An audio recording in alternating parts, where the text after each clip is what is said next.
Los alanos, vándalos y suevos entraron en la diócesis de Hispania y la saquearon con brutal fuerza. Brotó una peste que causó también devastación. Mientras los bárbaros asolaban Hispania y la peste seguía su curso, la riqueza de las ciudades fue saqueada por tiránicos exactores de impuestos y soldados. Una hambruna recorrió la tierra tan dura que los hombres se alimentaron de los hombres, las madres se alimentaron de sus hijos, a los que mataron y cocinaron con sus propias manos. Las bestias, habituadas a comer los cuerpos de los muertos por la espada, el hambre o la peste, mataron a los más valientes y se alimentaron de su carne. Y por estas 4 plagas de espada, hambre, peste y bestias, el apocalipsis anunciado por el Señor y sus profetas vino a cumplirse. Los vándalos tomaron Galaecia, y los suevos aquella parte de Galaecia de la costa occidental. Los alanos tomaron Lusitania y la Cartaginensis, y los vándalos silingos la Bética. Los hispanos en las ciudades y fuertes que sobrevivieron al desastre se sometieron a la servidumbre de los bárbaros, sus amos. Crónica de Idacio de Chávez, siglo V. Welcome to Carne Cruda, the album. Join us for danger, excitement, innovations.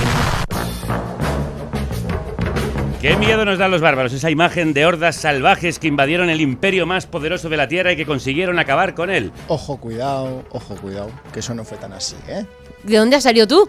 Pues yo he cruzado la frontera, vamos, la puerta, y he invadido esta república de la radio. ¡Bárbaro! Que eres un Soy bárbaro. un bárbaro, pero no os preocupéis, lo he hecho de forma legal. Vamos, es que me habéis llamado vosotros. Sí, sí, te hemos llamado. Pero ¿y si tu llegada crea un efecto llamada, eh? Aquí no hay sitio para todos, aunque sí para tu careta. ¿Qué tal se oye el programa? Soy Kelu Robles, técnico de sonido de Carne Cruda, la que se encarga de que puedas escucharlo, de realizarlo en directo y de subirlo para que lo disfrutes. Y un programa con un sonido tan profesional no puede ser independiente sin tu apoyo, así que entra en carnecruda.es, pincha en Acte Productor y haz tu donación. Te dejo seguir escuchando. Chao.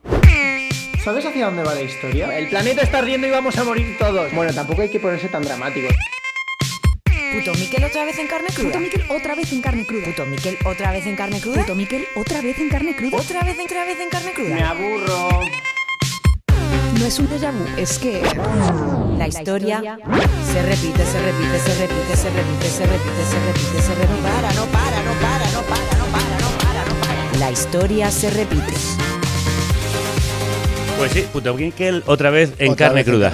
Y a ver, cuéntanos qué historia se repite hoy. Bueno, vamos a hablar de la historia de la migración, así que espero que esto también cree un efecto llamada de los gordos, principalmente a los racistas que siguen difundiendo bulos contra los inmigrantes que se repiten desde hace milenios. No paran.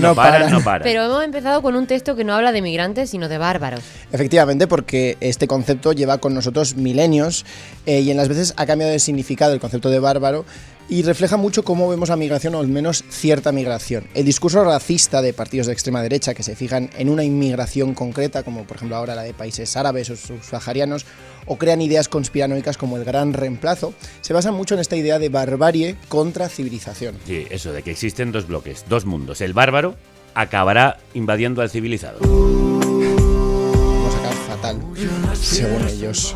Bárbaro es una palabra que en su origen, en la antigua Grecia, solo significaba extranjero, ¿no? Viene de barbar, pues porque se supone que era lo que los griegos oían cuando ellos hablaban. Esa especie de balbuceo, ¿no? Balbuceo. Bar. Que era lo que, como sueno yo los sábados por la tarde, bárbaro. Sí, esto nos lo explicó también Santiago Alba en un Derroteros. Pues este término luego lo adoptaron los romanos y efectivamente cuando a partir del siglo III empezaron a llegar tribus germánicas en el imperio de forma pacífica o violenta, pues se hablaba de estos bárbaros. El problema es que en el imperio de Occidente el Estado cayó y las autoridades locales romanas fueron dando poder y pactando con estos recién llegados pues un poco para protegerse. Y luego autores como este Idacio que hemos citado al principio achacaban la caída a una invasión violenta y efectivamente bárbara. Y desde entonces hasta ahora así se ha quedado. Ahora bárbaro significa no solo extraño, sino salvaje, inculto. Una imagen que llevan años utilizando partidos como Vox, que anima a echar a estos bárbaros. Ya en 2019, el entonces secretario general de Vox, Ortega Smith, puedan mirarles si en ese momento tienen o no vómitos, tienen o no una herida, tienen o no fiebre, no garantiza de ninguna manera que no sean portadores de graves enfermedades, de tuberculosis, de sarna, de sida, de ébola. decía estas lindeces que escucháis, para solo un año después ser negacionista y antivacunas. Para sorpresa de nadie. Es que vamos, lo que me importa es que la gente que viene, me da igual los virus que tengo, lo que me importa es la gente. Pero bueno, el Imperio Romano cayó por mucho más, no por la invasión bárbara en sí, sino por sus crisis económicas y políticas que fueron erosionando el Estado. Vamos, al de Oriente también llegaron bárbaros y no cayó nada, duró otros 1000 años. Y este periodo se conoce como el de las grandes migraciones hoy en día, porque se dieron grandes movimientos de grupos enteros, empujados probablemente por cambios en el clima y por un efecto dominó cuando llegaron los hunos de la estepa asiática. Pero hoy no vamos a hablar de por qué cae el Imperio Romano, tema que nos interesa, por cierto, sino de esa idea de las migraciones y por qué a lo mejor nos tenemos que deshacer de ella. Efectivamente. La historia de la humanidad es la historia del movimiento.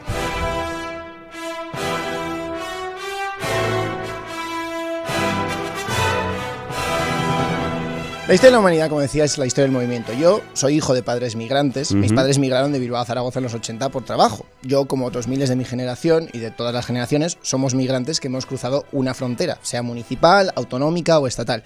Pero solo damos el calificativo de migrantes a ciertas personas, a los movimientos que nos parecen mal. En inglés incluso se usa el término expat para referirse a los trabajadores cualificados que viajan a otro país por trabajo. Estos para son distinguirlo. bien. Esos son bien. Sí, eso no, claro, les gustan. Claro, para distinguirlos de otros migrants. Claro, efectivamente, ¿no? Los migrants malos y los expats buenos. Si repasamos nuestra historia, esta confusión de términos la repetimos una y otra vez.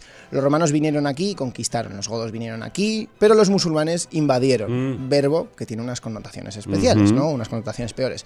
Pero luego cuando descubrimos América, ahí otra vez conquistamos. Claro. No fuimos emigrantes a América, digamos, ¿no? No, ni invadimos. Ni invadimos, Lo descubrimos, Lo descubrimos, estaba ahí. Y conquistamos. Claro. Y por supuesto, no hablaremos de Hernán Cortés como invasor, ni mucho menos como migrante. Efectivamente, como hemos entendido las culturas y los movimientos, pues ha marcado mucho cómo hemos entendido algunos de los mayores debates sobre el pasado, ¿no? Debates que han tenido consecuencias a veces terribles. Y ahora llega mi parte favorita, en la que os voy a hablar de arqueología. Bueno, ¿hay arqueología en nuestro jardín? En todos los jardines. Sobre todo en el tuyo. Tú te metiste en el jardín de la arqueología y no has salido. No he salido, pues que me encanta restaurar cerámicas, la verdad. Pero bueno, vamos a hablar de arqueología, porque la arqueología al final, como origen, como ciencia, ha tenido mucho que ver también con cómo entendemos las migraciones. Hacia finales del siglo XIX, con la prehistoria que casi que recién descubierta, uno de los mayores debates en arqueología era cómo se daban los grandes cambios en una sociedad que marcaban pues las etapas históricas, ¿no? Es decir, cómo ocurrieron cosas como la expansión de la agricultura, de la metalurgia o de la escritura. Y la explicación de moda a finales del siglo XIX y principios del XX era lo que se llama el historicismo cultural. La idea de que los cambios y la civilización se expanden desde un punto y que toda cultura está definida por un set de artefactos y de características culturales que nos permiten rastrearlo. Vamos, que por ejemplo los germanos hacían las vasijas de una forma y se enterraban de X forma, y que si vemos que en un territorio esas formas de hacer las cosas cambian, es porque ha llegado un nuevo grupo que ha desplazado los que había antes. O sea, que todo era por migraciones o invasiones. O invasiones, efectivamente. Un poco también es como se ve en la historia de ciertas partes del mundo, pues si pensamos en la zona de Palestina, pues a día de hoy sigue premiando mucho ese relato, que también está basado en la Biblia. Pero bueno, la migración sería el movimiento de los grupos étnicos definidos a través de una larga distancia y por un periodo de tiempo también definido, que lleva eso al desplazamiento y a la disrupción de una zona y de la población receptora, ¿no? Muchos arqueólogos defendían esto, pero entre ellos el que más renombre se ha ganado fue Gustav Kosina, ya que fue el que teorizó más sobre el origen ario de los germanos, y eso tendría luego una serie de fans, digamos, y dijo que llegan hasta hoy, claro, así, y dijo encontrar su antigua patria, la antigua patria de los arios, básicamente, bueno, de los germanos, básicamente a través de la expansión de un tipo de cerámica conocida como la cerámica cordada desde el sur de Escandinavia por el resto de Europa. Y eso unos años después lo intentaría otro alemán, pero en vez de con cerámica, con esvásticas. Sí, aunque era austriaco, aquí me he equivocado y he puesto alemán, pero era austriaco. Hitler era austriaco. Era austriaco, sí. Célebre qué pedazo austriaco. de austriaco, madre mía. Sí. Y qué pedazo de ario. Como 1,90, pelo rubio, vamos, fuerte, vikingo puro. Vamos, yo lo veo y digo, ¿de dónde se ha escapado? Efectivamente, esta idea de la patria ancestral legitimó muchas invasiones en el presente de aquel entonces. Después de la Segunda Guerra Mundial, gran parte de la arqueología se aportó de esto de que la cerámica es equivalente a un pueblo, las cerámicas son personas, y empezó a fijarse más en cosas como los cambios a nivel interno que criticando pues esa neurosis de las invasiones. De repente nadie se movía y todo era desarrollo interno, comercio...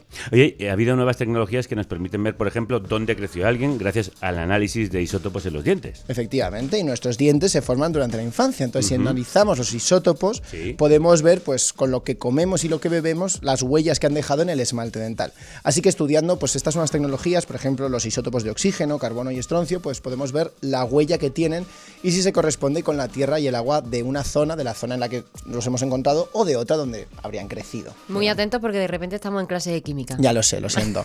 Es que la arqueología es un poco ecléctica, maneja de todo. Es lo que tiene. Pero bueno, os voy a poner un ejemplo de cómo podemos rastrear estas migraciones, ¿no?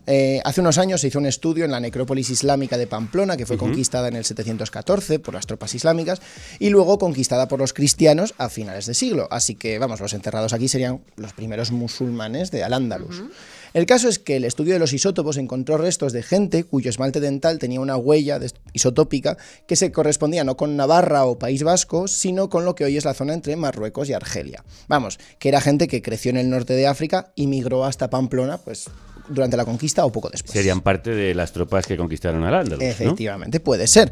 Pero encontramos gente alóctona, es decir, gente que venía de fuera, tanto entre hombres como mujeres, tanto también de distintas generaciones, niños, adultos.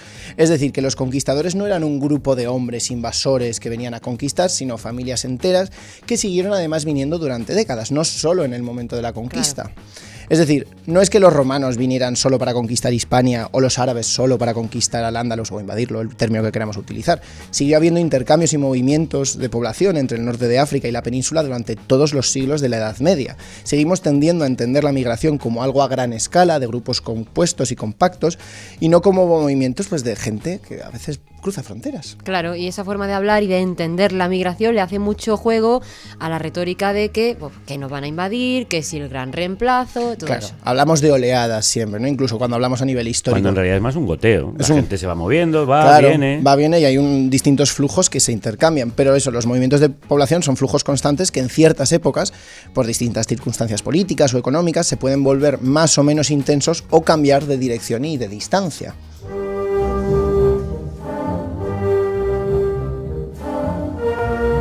¿Va a sonar aquí Federico Jiménez de los Santos? A ver. Porque esta es su sintonía. ¿Es su sintonía? Sí, amigos, sí. No se me apropien de España. No se me apropien de Estrellita Castro, por favor, ¿eh? En fin. Nosotros nos hemos apropiado de otra cosa de Federico Jiménez de los Santos, pero no lo voy a contar aquí. Bueno. Miedo me da.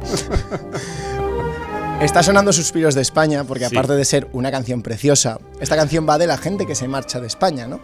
Gente que tiene que emigrar. Fue compuesta en 1902, aunque la letra se añadiría en 1938. Y adivinad qué gente estaba yéndose de España. Habla precisamente del sentimiento de añoranza al dejar el sitio donde se nació, ¿no? Dice eso de ¿por qué me alejo España de ti? ¿Por qué me arrancan de mi rosal? No tenemos que olvidar que desde este país se ha migrado mucho también buscando refugio u oportunidades, aunque la letra se añadiera en 1938 en plena guerra civil y puede dar una pista sobre quién migraba, por qué y hacia dónde. Hacia donde efectivamente la guerra civil y la posguerra fueron otro momento en el que se intensificó este flujo migratorio entre España y Latinoamérica que ya existía de antes.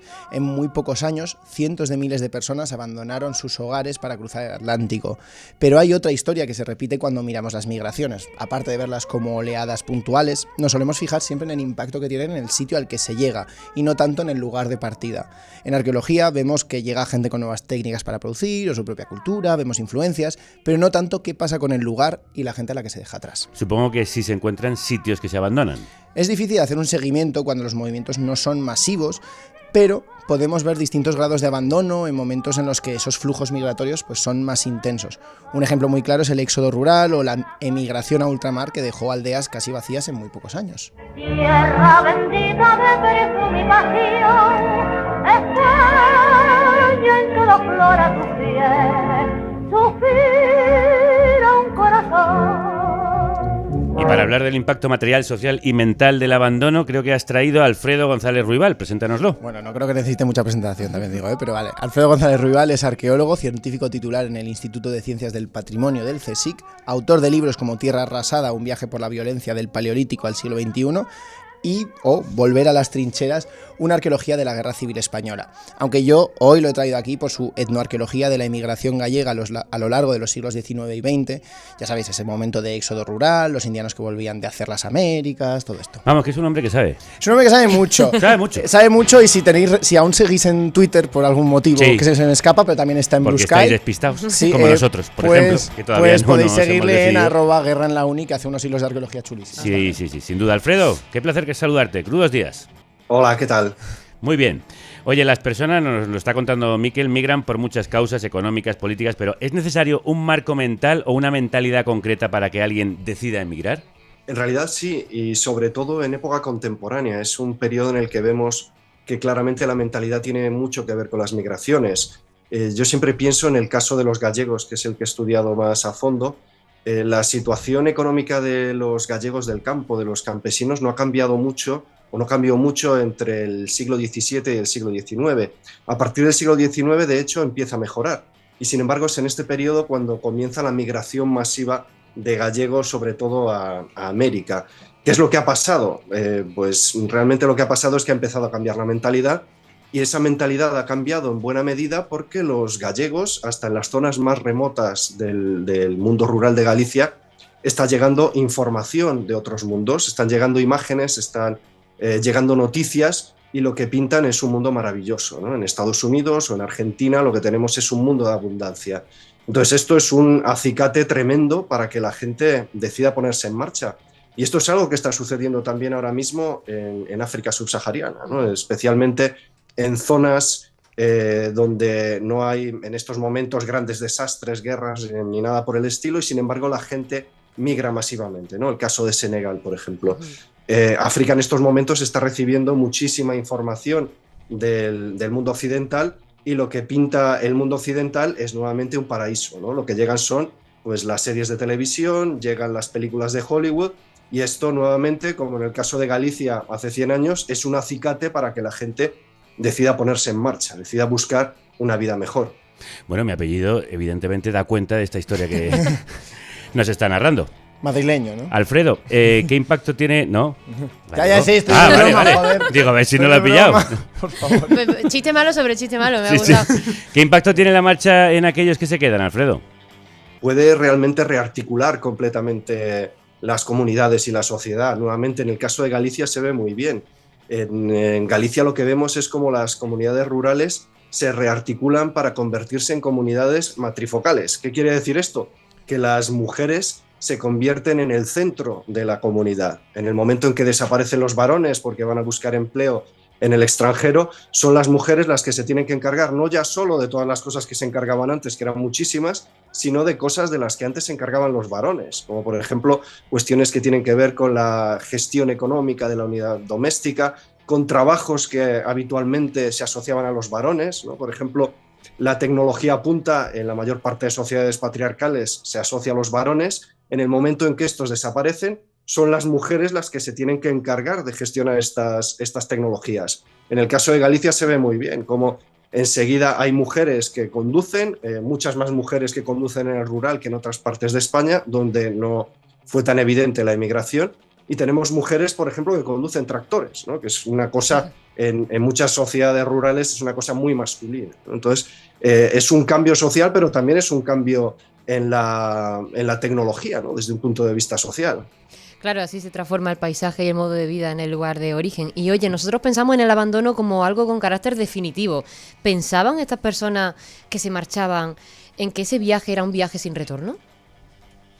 No, realmente la mayor parte de las veces la gente migraba pensando en volver. Y aquí hay una cosa muy interesante que se ha estudiado en el caso de las migraciones más recientes, y es que cuanto más difícil es emigrar, cuanto más difícil se le pone a alguien el hecho de emigrar, de desplazarse a otro país, menos intención tiene de volver a su hogar, ¿no? Es decir, hay una relación directa entre el esfuerzo que uno pone en marcharse y las posibilidades que tiene de retornar a su hogar. Por eso, esto que estamos haciendo en Europa de hacer las cosas cada vez más difíciles para los emigrantes, lo que tiene es el efecto contrario.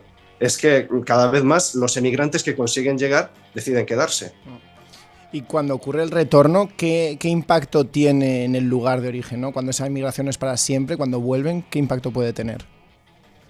pues hay todo tipo de impactos. Normalmente tienen que ver con las costumbres, con las tradiciones que cambian radicalmente. Hay una cosa que me parece muy significativa, que se cuenta de la migración polaca a Estados Unidos a principios del siglo XX, cuando los migrantes volvieron a sus hogares en Polonia, sobre todo en los años 20, introdujeron muchas costumbres de Estados Unidos, ¿no? Desde la forma en que se vestían, a la forma de hablar, a los objetos que utilizaban en su vida cotidiana. Y una cosa que cambiaron, la mayor parte de los polacos que emigraron establecieron tiendas cuando volvieron a sus casas, y una cosa que hicieron fue acabar con el regateo. Y esto es algo que chocaba mucho en las aldeas polacas, ¿no? Porque antes la gente llegaba a la tienda y se ponía a regatear con el tendero, y llegando a un determinado momento ya no era posible, ¿no? Cada cosa tenía su precio y ya no había esa posibilidad, que en el fondo era una interacción social entre la gente de la aldea y el tendero, ¿no? Pero bueno, los cambios son muchas veces muy radicales y tienen que ver también con la arquitectura, ¿no? Se transforma el espacio doméstico, y las casas que se construyen normalmente tienen más que ver con el deseo de mostrar la riqueza, el triunfo social. Crece el individualismo, se debilitan los vínculos sociales dentro de la comunidad, los trabajos colectivos, etc. Sí, ¿cómo hacéis para buscar las huellas de aquellas personas que emigran, que se marchan, y por qué es importante buscarlas? Bueno, es importante buscarlas porque en realidad es una forma de humanizar a estas personas que están migrando, ¿no? Muchas veces lo que vemos es simplemente números, vemos una masa informe. Cuando estudiamos a estas personas desde un punto de vista arqueológico, metiéndonos en sus casas abandonadas o en sus casas en ruinas, lo que recuperamos son las historias personales de cada uno de estos individuos que se vieron obligados a migrar, o de cada una de estas familias. Y muchas veces esas casas, como las que yo he estudiado en Galicia, atesoran realmente objetos muy personales, muy íntimos, que nos revelan esa faceta más humana de estas personas, ¿no? Desde cartas enviadas desde la emigración, tenemos fotografías, tenemos los libros escolares de los niños. Realmente son objetos muy emocionantes, ¿no? Yo creo que es importante también dar esta visión desde el lugar de salida para reconstruir la identidad de estas personas y hacer que las veamos como lo que son, ¿no? Como personas. Alfredo, hablando de eso, de personas, ¿hay alguna de las historias que tú has rastreado que te haya tocado especialmente? Pues una de las historias que me ha tocado es en una aldea de las montañas entre Ourense y Pontevedra, en las que documenté arqueológicamente. Esta casa había quedado sellada en los años 60, pero por algún motivo todos los objetos quedaron abandonados en esa casa. Y entre los objetos que había abandonados había varias fotografías. Y en esas fotografías siempre salían un hombre por un lado y después una mujer con 3 niños por el otro. Para mí eso es una metáfora de lo que significa la emigración, ¿no? Esa ruptura brutal de las familias. Las fotos las enviaba el hombre desde Argentina, las fotos de sí mismo, y las que recibía eran las fotos de su mujer y de sus niños, ¿no? Y a través de esas fotografías se veía cómo los niños se iban haciendo mayores sin que este hombre pudiera vivir con ellos, ¿no? Pudiera convivir con ellos.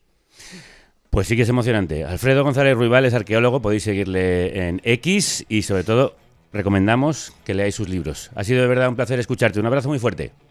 Un abrazo. Hasta luego.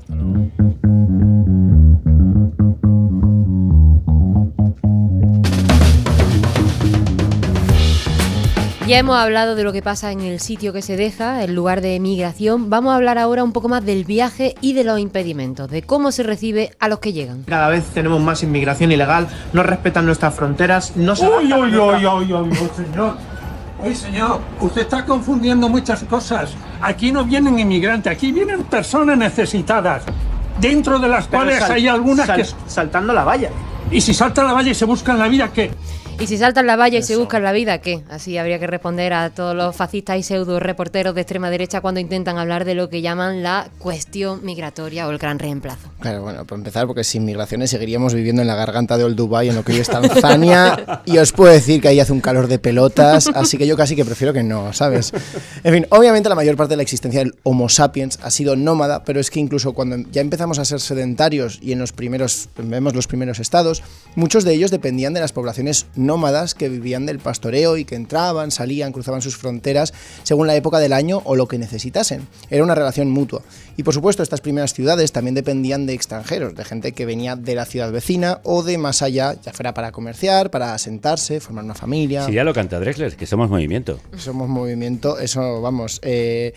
Yo ahora estoy muy quieto y estoy muy tranquilo porque estoy muy cansado, pero sí, todos nos movemos todo el rato. Y este movimiento no solo lo trae gente, sino también eso, como había dicho Alfredo, técnicas, formas culturales. No hace falta que sea un grupo entero el que viene, muchas veces puede ser a través de la migración de familias o incluso de individuos, ¿no? Por ejemplo, no sé si sabéis quién es Ciryat. Violeta, yo espero que sí.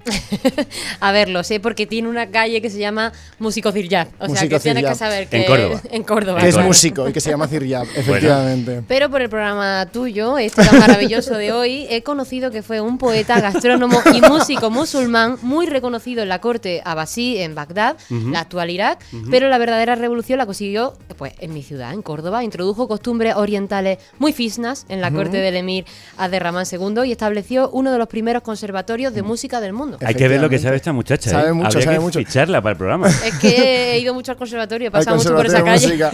También introdujo cambios en la gastronomía y en la moda. Esto me hace mucha gracia. Introdujo lo del armario de verano, armario de invierno. ¿Ah, sí? Es que ya era hora. De que había que vestir en verano de blanco. ¿Ah? Y que había que vestir de colores solo en invierno. Es que, hijo mío, todo el año igual no se podía. Un visionario, un visionario. Bueno, el caso es que Ciryat pues introdujo muchos cambios en nuestra cultura, en la cultura medieval andalusí, y hoy vemos que hay gente que habla la extrema derecha habla de que cierta migración va a acabar con la cultura española, ¿no? Tal como lo entendemos, o con la civilización occidental, como si fueran bloques concretos, definidos y perpetuos. Pero obviamente muchas cosas que hoy consideramos parte de la, entre comillas, cultura española, son fruto de esa llegada de gente, de migraciones y de cambios. Así que vamos con un pequeño minijuego, ¿vale? Lo he llamado Typical Spanish. ¡Typical Spanish! ¡Ole! ¡Typical Spanish! ¡Ole! ¡Typical Spanish! Yo no doy palmas que me critican. No. Venga, vamos con él. ¿Es un concurso de verdad? Venga. Concurso de verdad. Venga. Voy a preguntaros de dónde son ciertas cosas. Si yo os digo tortilla de patatas, vosotros me decís... O sea, pero un sitio dentro de España, tengo que decir. Un sitio. Tú piensas tortilla de patatas y ¿qué sitio de España se te viene a la mente? A mí las mejores me parecen las gallegas. Las mejores las gallegas, pero vamos, ¿no? que... Betanzos, sí, por ejemplo. Vale. Diría a casa de mi abuela, también te digo. Vale. Bueno, mi madre también la hace muy buena. Bueno, pues obviamente la gallina y sus huevos vienen del sudeste asiático, ¿sí? Y tuvieron que hacer un camino muy largo hasta aquí, probablemente traída por los fenicios hace ya unos 2700 años. Ajá. La patata, obviamente, viene de América, Eso todo es. producto del movimiento. Y el aceite de oliva, pues lo trajeron los griegos. O sea que estamos aquí, pititín, piticlán. Y si os digo flamenco... Hombre, por favor, eso viene de Oriente, por las migraciones indias, los gitanos, entre otras cosas también del norte de África. Se dice que tiene mucha influencia. Los sonidos latinoamericanos, ¿no? Efectivamente. También los cantes de ida y vuelta. Espera, que estamos adelantando. Aquí No, estáis respondiendo, estáis respondiendo y si respondéis bien está bien. Venga, Bien, vale. bien. Está bien. No, a eso Ha respondido bien. Ha respondido bien, sí señor. Bueno, pues eso, se suele decir que el flamenco tiene sus raíces en la población sefardí o morisca de la península, tiene obviamente muchas influencias del pueblo gitano, que más que una llegada organizada en un único momento, fue migrando a la península a lo largo de los últimos siglos de la Edad Media. Pero aparte, tiene mucha influencia, pues eso, como habéis dicho, de los ritmos africanos, traídos por esclavos que llegaban al puerto de Sevilla o a través del estrecho. Muchos palos del flamenco traen elementos de Cuba, de otros países de Latinoamérica. Es, en fin, el resultado de una mezcla, no de un único punto. Para sorpresa de nadie. Para sorpresa de nadie. Por cierto, quiero recalcar que no he hablado del origen de la cebolla cuando he hablado de la tortilla de patata, pero para mí la tiene, ¿vale? Vale. Se me ha olvidado. No abras este melón. Este melón, vale. Y si os digo paella... Bueno, aquí habría que decir Valencia, ¿qué vamos a decir? Ya, pero claro, ¿de dónde viene todo lo que está en la paella? Porque ya nos va a decir que de el chorizo, muchas partes no, es broma. Bueno, el cultivo del arroz se introdujo con la conquista islámica, por no hablar del regadío de la huerta valenciana con esos sistemas de acequias que también se propagó en época andalusí. Eso es. Aunque el Tribunal de las Aguas se establecería ya en época cristiana. El pan con tomate. A ver, pan con tomate. El pan tomaca. Pero esto es un debate, porque el pan con tomate están los catalanes y los andaluces diciendo que es suyo. Es suyo. Ajá, claro. Pues a ver. Tú como andaluce y yo como hijo de andaluces. Tomate, perdón, pero Latinoamérica que tienen tomate antes, ¿no? Claro. No sé, luego vamos a preguntar aquí, tenemos amigos latinoamericanos, a ver si hay pan con tomate. Entonces, ¿de dónde viene? El tomate fue domesticado efectivamente por los indígenas de Centroamérica y obviamente, depende de donde preguntes, pues el tomate para el pan con tomate, pues o se frota o se tritura, ¿no? Aquí esto depende. Otro melón.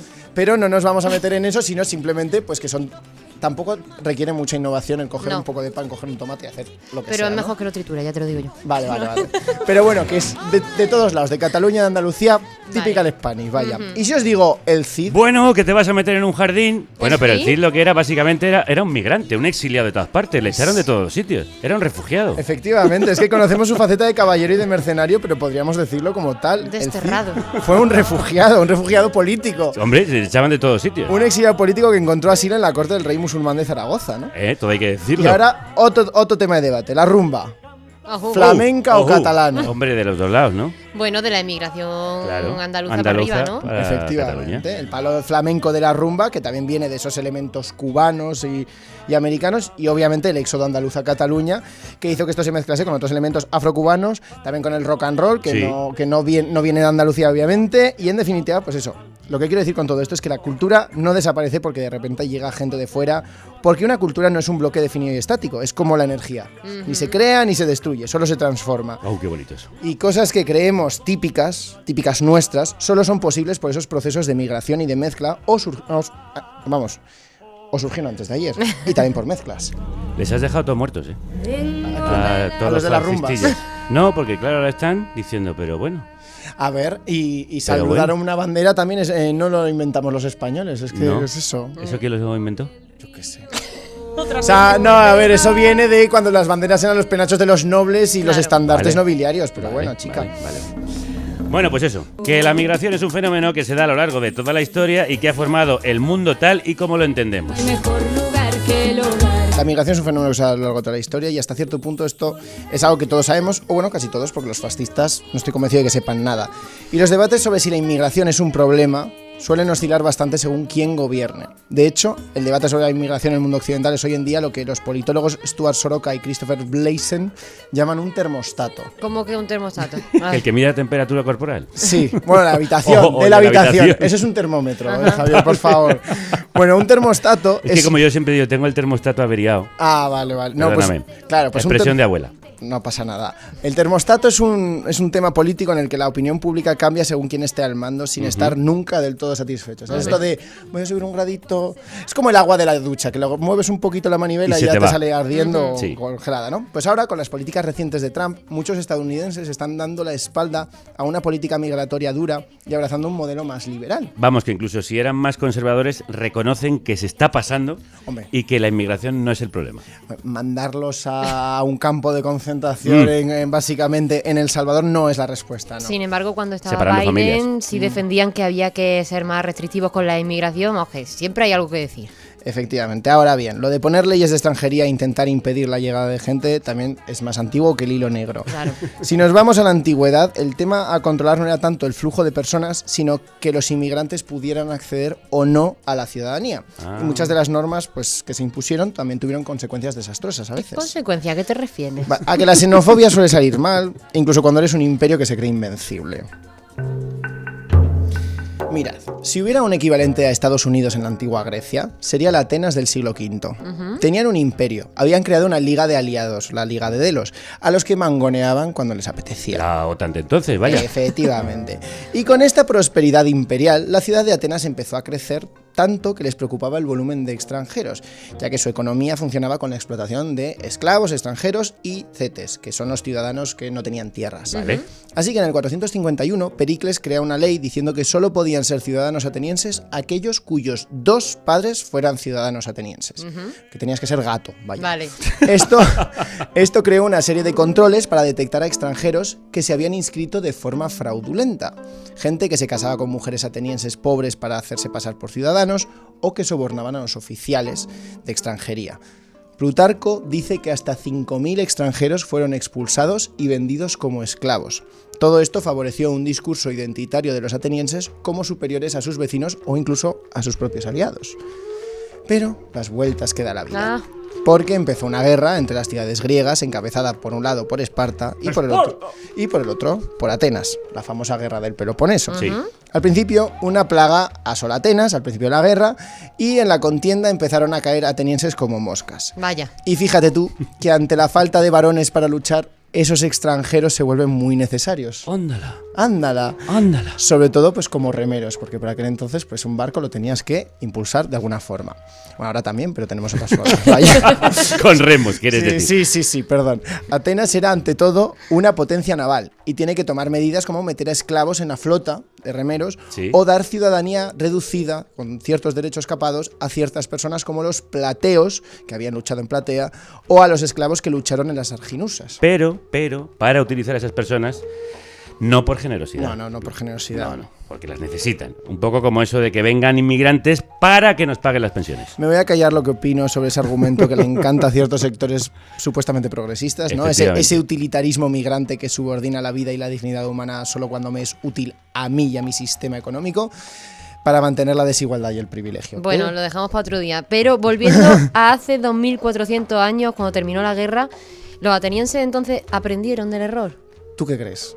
Ya me lo Va a ser que no.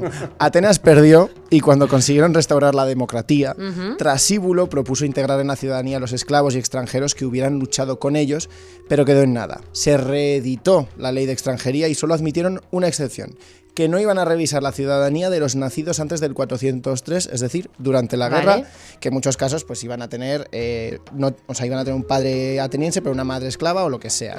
Lo que hiciera falta para mantener esa sensación de privilegio, aunque vamos, Atenas ya no era esa potencia imperial que había sido 40 años antes. Con dinero y sin dinero. Mira, para los amigos mexicanos que acaban de entrar en el estudio, dedicado especialmente. Y mi palabra es la ley. Para los que no entiendan qué está pasando, es que unos amigos mexicanos turistas estaban pasando por la ventana, le hemos dicho que entre y han entrado. Claro, que nos han saludado y aquí somos muy de aceptar al emigrante. Al final les saludaremos. Sí, claro que sí. Pues eso, Atenas con dinero y sin dinero se seguía creyendo el rey. Hombre, Atenas, la verdad. Un poco lo era, hay que decirlo. Ahora bien, que la migración sea un fenómeno que se repite a lo largo de la historia no quiere decir que a veces no pueda convertirse en una crisis, sobre todo cuando los flujos son demasiado intensos. Sí, hoy día, por ejemplo, una crisis humanitaria. En la última década, 52.000 personas han muerto huyendo de crisis humanitaria y 25.000 han desaparecido en el Mediterráneo. Muchos de quienes sobreviven son reducidos a refugiados o despreciados como los menores llamados menas. Una palabra que sirve para deshumanizar. Sí, de hecho parece el nombre de una banda. Exacto, armada. Sí. Pasaba con los atenienses y pasa ahora. Una de las cosas que molesta de la migración es la agencia, el hecho de que la gente pueda decidir desplazarse para buscar oportunidades. Es esa idea de que el control lo tienen ellos y no nosotros o nuestro Estado, por así decirlo. Ha habido periodos de la historia donde mucha más gente ha viajado de un lugar a otro, pero no porque ellos quisieran, ¿no? Sino que han sido esclavizados y forzados. Los 12,5 millones de esclavos llevados desde África subsahariana hasta el continente americano no parecían un problema entonces y ahora no hablamos de ello o nos parece pues de otra época. Bueno, porque esos millones de esclavos eran necesarios para el sistema colonial. 12,5 millones, 12 millones y medio. Se dice rápido. Hoy no vamos a hablar de trata de personas ni de esclavitud específicamente, que da para su propio episodio. Lo esperamos. Pero lo que quiero decir con esto es que estas crisis humanitarias o estas crisis humanas no son nuevas y desde luego han sido muy importantes para construir y mantener sistemas de desigualdad imperialistas, ya fuera con un imperio directo o con estos imperialismos más difusos y blandos de nuestros días entre el norte y el sur global. Pero más allá de quienes lo hacen a la fuerza como esclavos, ¿quiénes son las personas que migran? Bueno, como ya hemos dicho, migramos todos los que necesitamos mejorar nuestras condiciones materiales y acceder a nuevas oportunidades. A menudo pensamos en quienes vienen saltando la valla, como decía el fascista ese, pero se aplica a todos. Puede querer decir migrar al valle de al lado, viajar de forma estacional con el ganado como hacen los pastores, o mudarte a Sevilla porque ahí hay trabajo de lo tuyo. ¿Y podemos establecer un perfil de quién migra si nos fijamos en flujos o periodos concretos?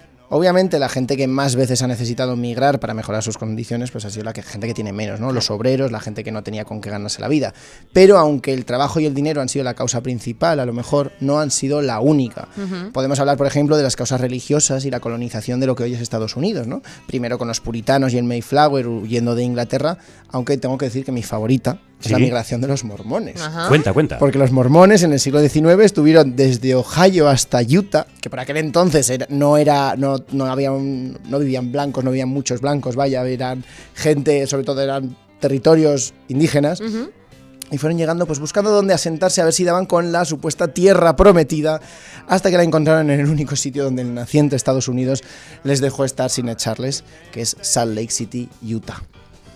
Muy buen nombre para la Tierra Prometida. Hombre, la verdad, se dice rápido. O sea, Salt Lake City se le apareció a Smith y le iba diciendo, no, es que ahora me gusta más Wisconsin, no, es que ahora me gusta más Utah. Pues donde les dejaban estar, porque Estados Unidos, los mormones llegaban, construían muchas cosas y luego que tenían sus leyes raras. Sus cositas. Y Estados Unidos decía, a ver, por favor. Sí, de hecho siguen esta manteniendo, secta, por favor, que se vaya. Siguen manteniendo esas leyes raras como no fumar o casarse con 5 mujeres. Una es buena para la salud,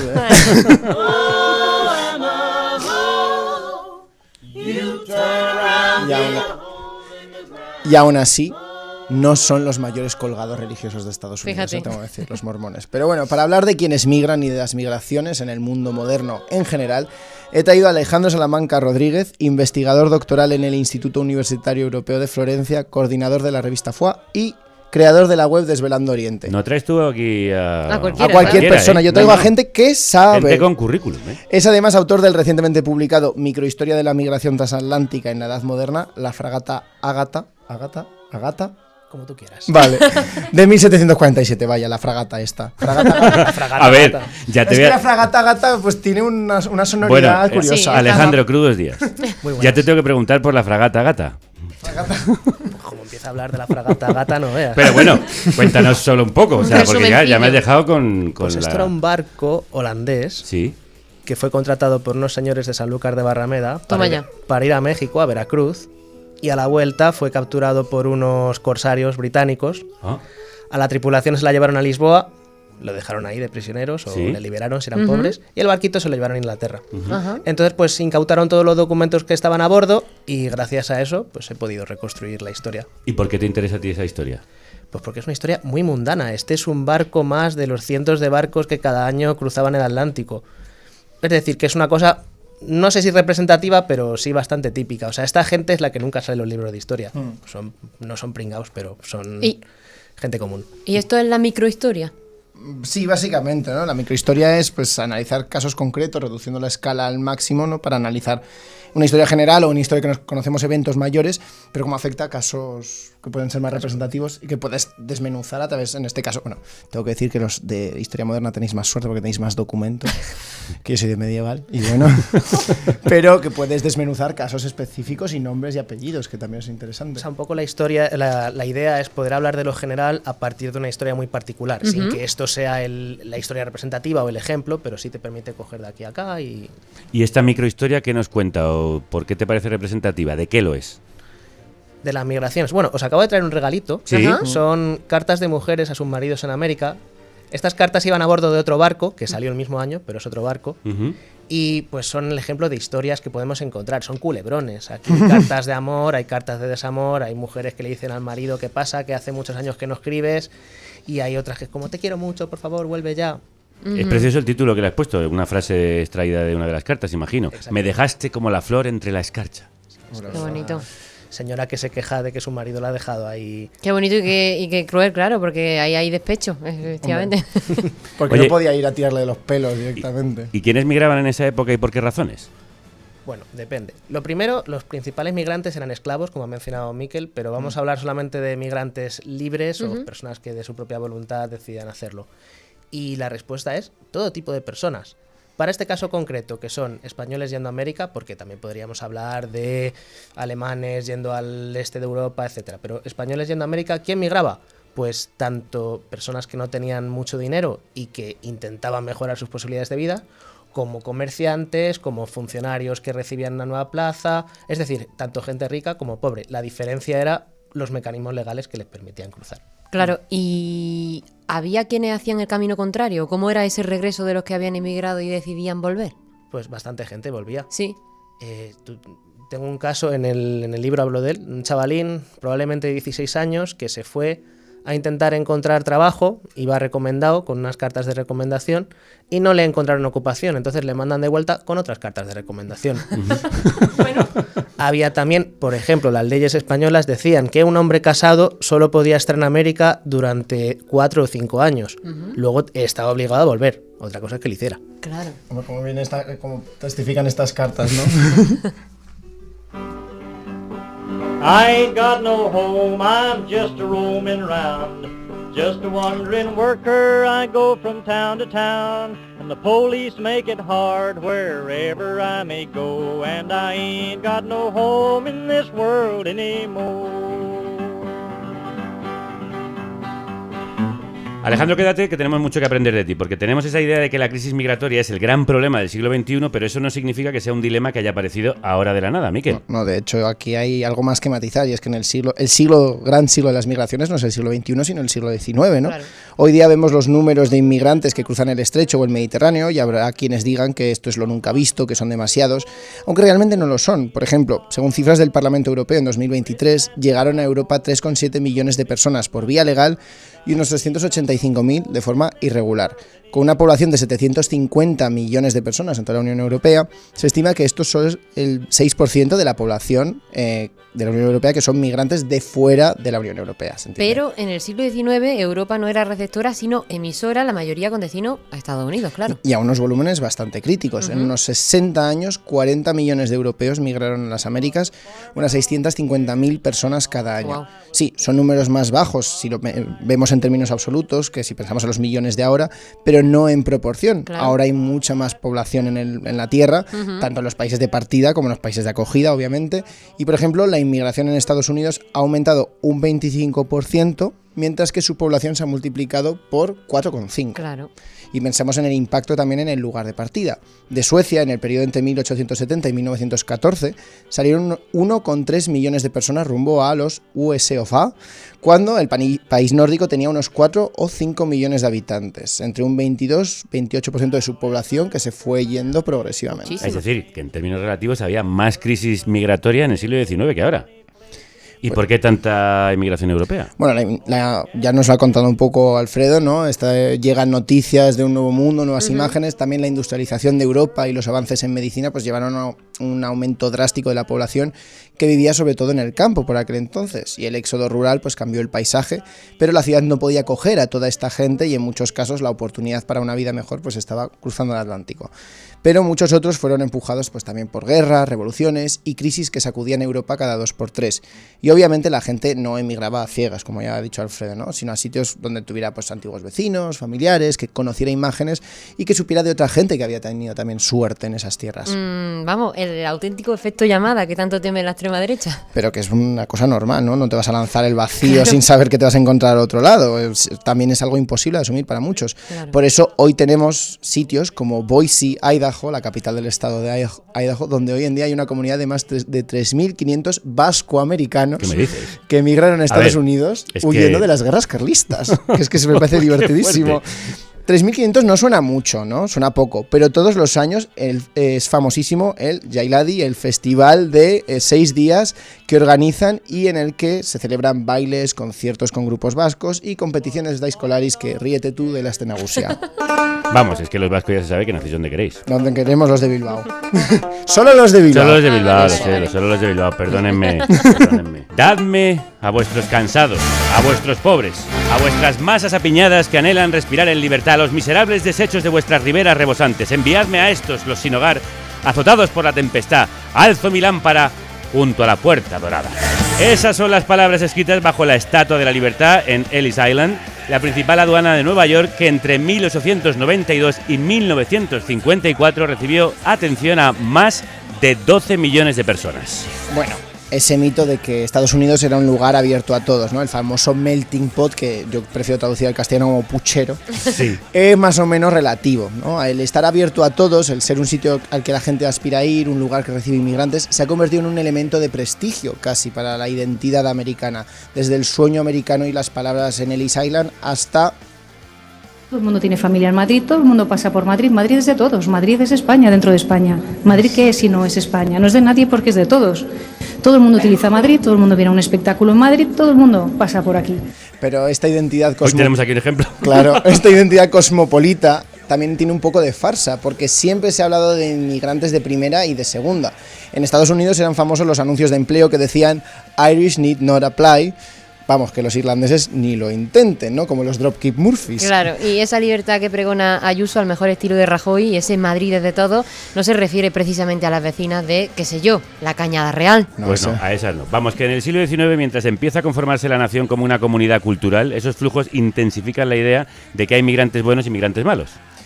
Y con la Revolución Francesa y las revoluciones liberales cambia la soberanía del territorio y estaba pasando a la nación como cuerpo. Antes la llegada de extranjeros estaba regulada por autoridades reales o se otorgaban salvoconductos, pero salvo excepciones no dejaban de ser vasallos del rey del que fuera, ¿no?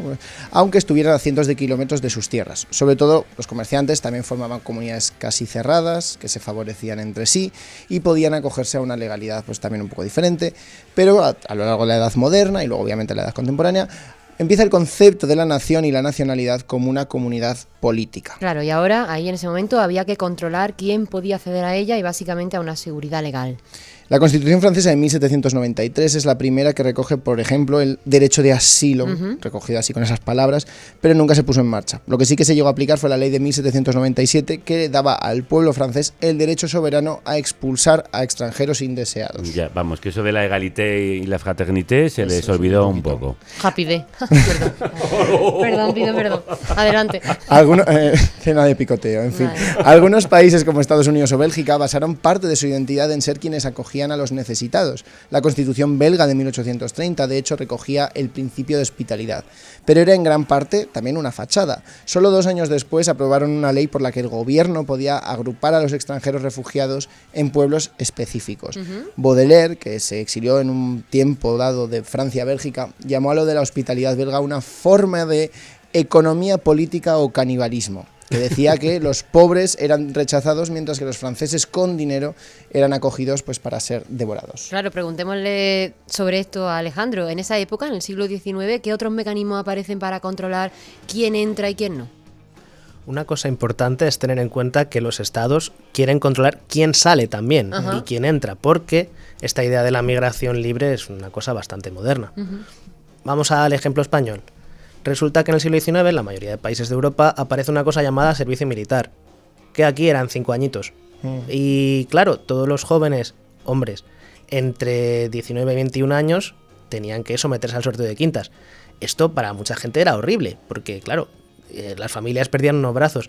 Entonces mucha gente intentaba la inmigración. El destino predilecto solemos pensar en América, pero en realidad era Argelia. Más cerca. Entonces, todos los jóvenes de esta edad, en teoría, no podían embarcar. Otra cosa es que lo hicieran, que sí que lo hacían. ¿Qué mecanismos aparecen? Control de pasaportes, las cédulas personales, que son el antecedente del DNI, el registro de los barcos con lista de quién va, con las edades. Ya anteriormente, un siglo antes, existían descripciones físicas de personas, de más o menos qué aspecto tiene, cuánta edad, de quién es hijo, para saber quién va a un lado y quién va al otro. Acabamos de encontrar el origen de los billetes nominativos de Renfe. Billetes nominativos. Ahí, en los barcos de Argelia. Bueno, a mí me está llevando hasta otro sitio. ¿Está Trump cogiendo ideas del siglo XIX? Bueno. Claro que sí. Como por ejemplo. Bueno, en el siglo XIX en Estados Unidos decían restringir la migración de chinos, de asiáticos. Hablan mucho del peligro amarillo. Entonces, ahora mismo lo que está haciendo Estados Unidos es abrir las puertas a lo que ellos llaman una crisis de refugiados de Sudáfrica, a todos los blancos que en teoría están discriminados ahí, les están recibiendo con las puertas abiertas, mientras que aquellos que no tienen el tono de piel correcto o la religión adecuada, da igual que estén huyendo de una guerra o que tengan motivos para pedir asilo humanitario, no se lo dan. Ahí hay una discriminación por origen y por color de piel. Y por eso, por todo ello, están levantando un muro. Porque quieren lo que nosotros tenemos, el enemigo es la pobreza y el muro mantiene alejado al enemigo y construimos el muro para ser libres. Un mensaje nada escondido del musical Hadestown. Un retelling del mito de Orfeo y Eurídice trasladado a la época de la Gran Depresión para contar cómo el poder utiliza la xenofobia para perpetuar las desigualdades. Y esa idea de que son demasiado o que no hay controles fuertes y que se echará todo a perder. Ya hemos visto cómo en el caso de la cultura, pues no es así, ¿no? La cultura surge de todas estas mezclas, pero hay otro miedo y es esa idea de que si migras, por algo malo será. Claro. que aquí nos mandan lo peor, la calaña de sus lugares, por así decirlo. Hace 10 años, en 2015, hubo una crisis migratoria, un aumento muy grande, pero también puntual, del número de refugiados que entraban en Europa, empujados, entre otras cosas, por la guerra en Siria. En medio de esta crisis se publicaron artículos y viñetas preocupados porque, disfrazados de refugiados, estuvieran entrando terroristas y criminales. Sí, la idea de igual hay uno que es malo, así que no vamos a coger a nadie ni a dar derechos a nadie, aunque así lo diga la legislación internacional, basado obviamente no en evidencia, sino en un miedo. Lo gracioso es que algunas de estas viñetas eran calcadas a otras que encontramos en la prensa del siglo XIX o de principios del XX. Por ejemplo, en una publicada en la revista Puck en 1909, donde sale el tío Sam, la alegoría de Estados Unidos, vestido del flautista de Amelín y atrayendo a todas las ratas de Europa, calificadas como violadores, mano negra, asesinos, pirómanos. La flauta que toca el tío Sam está rotulada y dice leyes migratorias laxas. Bueno, siempre habla Trump de los bad guys que están viniendo, los hombres malos que vienen a Estados Unidos. De nuevo, en un momento en el que aumenta la llegada, se azuza el miedo a la integridad de la sociedad, de una sociedad que de repente se percibe o se muestra como perfecta. Todos sus miembros sí lo hacen todo bien. El problema es lo que viene de fuera. Nosotros no hemos tenido nada. Aquí no ocurre nada, no pregunte. Y Alejandro, ¿qué papel juegan a la hora de crear un sentimiento nacional estos mecanismos de control de la frontera? ¿De quién entra y de quién no? Depende del país, depende del momento. Estoy pensando, por ejemplo, hay países en los que la migración es una parte muy importante de la identidad. Si pensamos en los libaneses, que reivindican hoy en día a Shakira porque un ancestro suyo venía de allá, más de la mitad de población que podríamos definir como libanesa no vive en su país. Para ellos es un motivo de su identidad. Para otros, en cambio, se me ocurre... Estaba pensando en Suiza, pero Suiza no es un buen ejemplo. Hay países que tienen unas normativas muy estrictas de quién pasa, quién no, quién pertenece a la cultura y quién no. Lo que pasa es que, claro, es que yo estoy pensando ahora en el siglo XIX y en el siglo XVIII, que claro, todo opera de unas formas muy distintas. Bueno, cuéntanos qué es lo que nos interesa. Porque en el siglo XIX tenemos toda esta gente yendo a Estados Unidos. Entonces, para los países de Europa, esto es algo de lo que no quieren hablar. Los políticos españoles llamaban a los inmigrantes que se iban traidores a la patria. Ajá. Era un tema que cuando salían los periódicos era para criticar a todos los que se iban porque estaban abandonando el país que les necesitaba. Entonces, claro, el inmigrante se ve como algo, alguien que traiciona a la patria. Pero al mismo tiempo, el que llega es un elemento incómodo porque tú estás creando el Estado-Nación, creando unas formas, pues eso, un sentimiento de identidad. Ya no eres un vasallo, como decías tú antes, ahora eres un ciudadano. Y se te supone cierta homogeneidad. El inmigrante no encaja. Pero luego tienes países modernos como Canadá que sí que hacen gala de esta multiculturalidad. Entonces, la respuesta es depende del sitio. Estados Unidos, de hecho, también lo hacía y lo ha hecho durante mucho tiempo. Ahora parece que se arrepiente. Pero con matices. Por ejemplo, a principios del siglo XX, finales del XIX, tenían un montón de problemas con los católicos, con los italianos, con los irlandeses, porque decían, ¿cómo van a ser estos señores ciudadanos estadounidenses si son leales al Papa? Claro, es que... Como están diciendo ahora, hay que decirlo, ¿eh? Bueno, ahora es estadounidense. La pureza siempre forma parte de cualquier construcción de la nación. Oye, ¿y existen también redes de tráfico de personas para cruzar fronteras, como hoy en día? Claro. Muchísimas. Las que yo he estudiado. Pues, ¿sabéis las pateras, los famosos traficantes de personas, etcétera? Pues lo mismo, pero con el sentido contrario. Resulta que había pescadores en Valencia que por unas pesetas te llevaban de Strangis a Argelia, que está al lado de España, y te soltaban ahí. O... después de la Guerra Civil Española había gente que metía inmigrantes en camiones, en teoría los iba a llevar a Francia, pero luego les soltaba por ahí. O poniéndonos un poco más sofisticados, con la evolución de la esclavitud surge un nuevo tipo de trabajo que en los coolies, no sé cómo se diría en español, Indentus laboris, sí. ¿Cómo se dice esto? Indentus laboris es la esclavitud servil o algo así se llama. Es que no es esclavitud, porque tú firmas un contrato... Sí. Pero para pagar el precio del pasaje tienes que estar trabajando un montón de años. Bueno, pues resulta que hubo empresas españolas que una vez abolida la esclavitud y complicada la cosa en Cuba, se reciclan y empiezan a ejercer de intermediarios para llevar a indios o a chinos a puntos de América, ya fuera Estados Unidos o América del Sur. ¿Y ahí los abandonan? Depende, hombre. Es que, claro... la mafia migratoria parece como algo muy malo, pero en realidad es una agencia que te presta un servicio, es ilegal o no. Si tú quieres seguir teniendo negocio y que te recomiende la gente, pues también les puedes dar una buena asistencia. Me dicen por pinganillo que se llaman culís en castellano. Alejandro Salamanca es investigador doctoral en el Instituto Universitario Europeo de Florencia, coordina la revista FUA y es el creador de la web Desvelando Oriente. Ha sido un placer escucharte. Muchas gracias.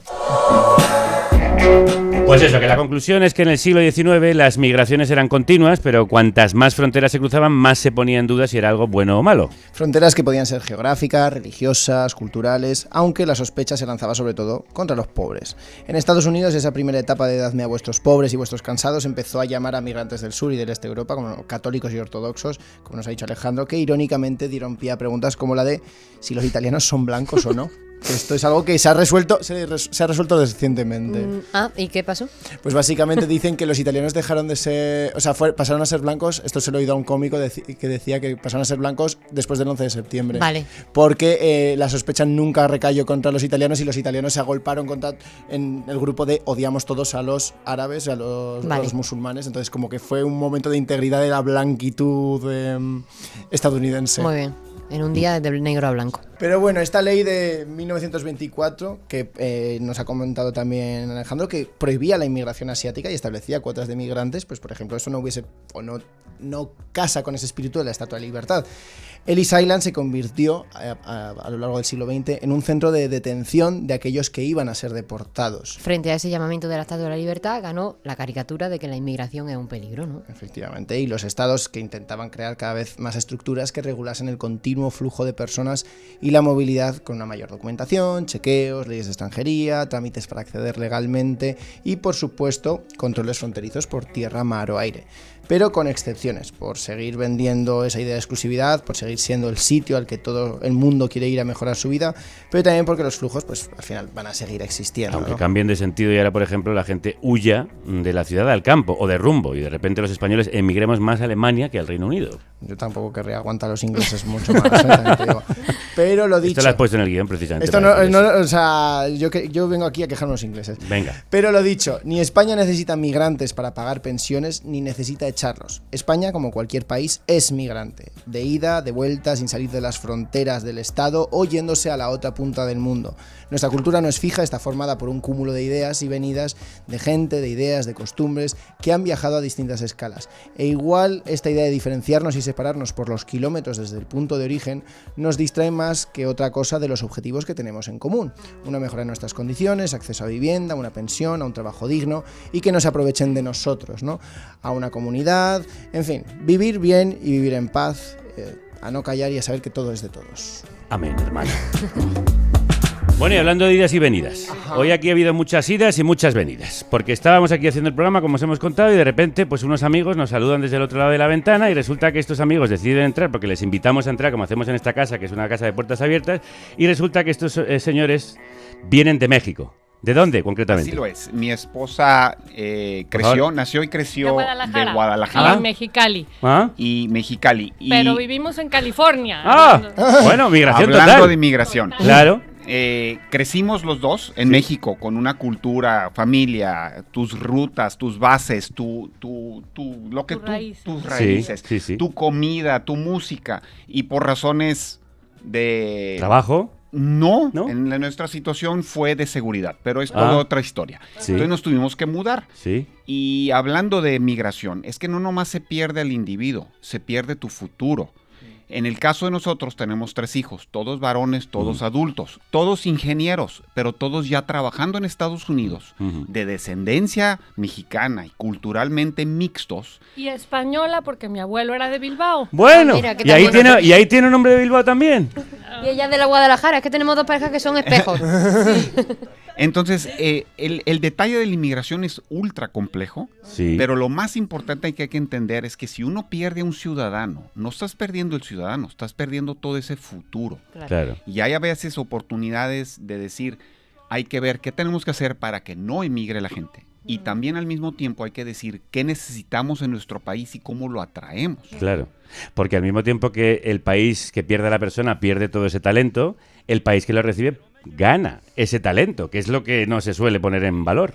Es que eso a veces no lo consideramos. En el caso de nosotros, los dos estamos educados, tenemos universidades, teníamos muy buena vida en México, honestamente, vivíamos muy bien. Pero por razones importantes, o sea, mi futuro y el futuro de nuestros hijos, decidimos abandonar el país. Es que no nomás abandonamos el país, nos llevamos nuestros recursos y el futuro. Entonces México tiene ya que 30 y algo de millones mexicanos viviendo en Estados Unidos. Y es una válvula como una válvula de presión que ayuda al país a quitar esa presión y se van y quedan esas raíces. Y cuando los países se mezclan es cuando hay progreso de todos juntos. Sin duda alguna. Bueno, decía usted que su abuela era de Bilbao, ¿no? Mi abuelo. Su abuelo. Pues ahí tenemos a alguien que es de Bilbao. Que también nace donde quiere, no, es de Vizcaya, ¿no? No. Bueno. Bilbao es un bicho aparte.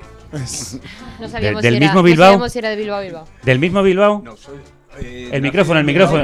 Bueno, nací en Bilbao, pero vivo en un pueblo de los alrededores, a 15 kilómetros, en Lugo, Miravalles. Ah, mira. Muy de cerca de donde nació nuestro amigo de Bosch. Por cierto. Santiago Abascal. Es verdad. Mejor no nombrar. Y su compañera es de Guadalajara, Claro. Guadalajara, España. Guadalajara, España. Guadalajara, pero de aquí. Y Guadalajara, México.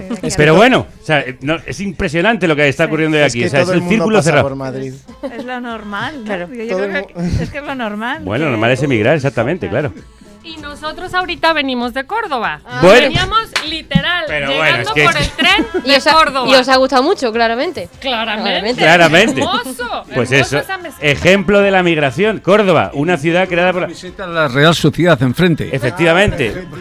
Betty Aurrera. Bueno, ha quedado claro que No sé. la mezcla del futuro, Pues claramente. exactamente. Y este ha sido la demostración. Amén, hermanas. La historia no siempre es bonita, ese es el problema. Ya. Pero tenemos que reconocerla por lo que Por eso hay que recordarla, para no repetirla. Salud y República Y que la radio... os acompañe.